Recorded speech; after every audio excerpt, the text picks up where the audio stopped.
এই ছেলে পেলেদের আকসারের জীবনে 24 ঘন্টা পৃথিবীতে তার একটাই জিনিস, সেটা হলো একটা মোবাইল।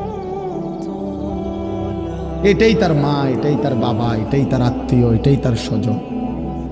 মোবাইলেই হাসে, মোবাইলেই কাঁদে, মোবাইলেই আবেগ, মোবাইলেই অনুভূতি, সব কিছু জীবনের মোবাইলটা।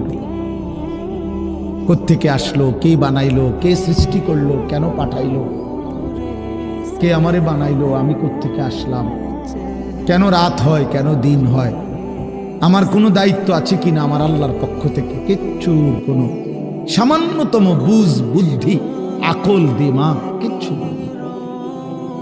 365 দিন, এক বছরে কোনো দিন নামাজ পড়ে না, তারও কিছু মনে পড়ে না, কেউ তারে মনেও করাইও দেয় না। কই তার বাপ কেডা, তার মা কি,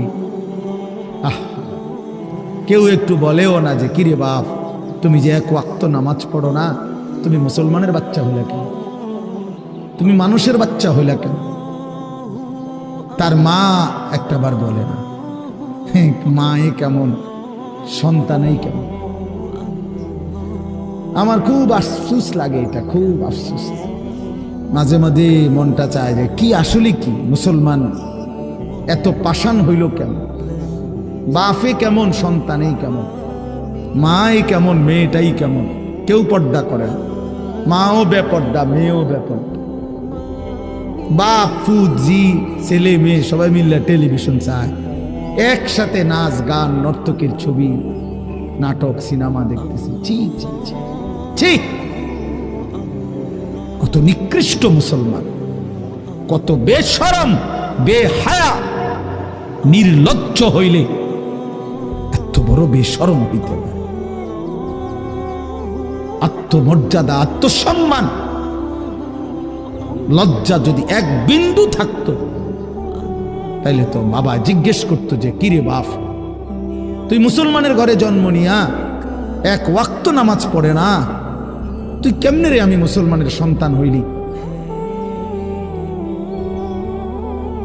তুই মুসলমানের ঘরে সন্তান হইলি কেমন?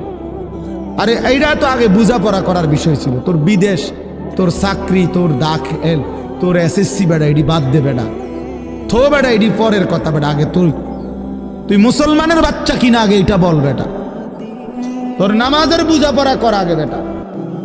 কিসের তোর বিদেশ, আবার কিসের তোর দেশ? তোর চাকরি দিয়ে আমি করব কি, তোর ব্যবসা দিয়ে আমি করবো কি, তোর উপার্জন খাইয়া আমি করবো কি বেটা? তুই তো হারাম কর, তো নাফরমান।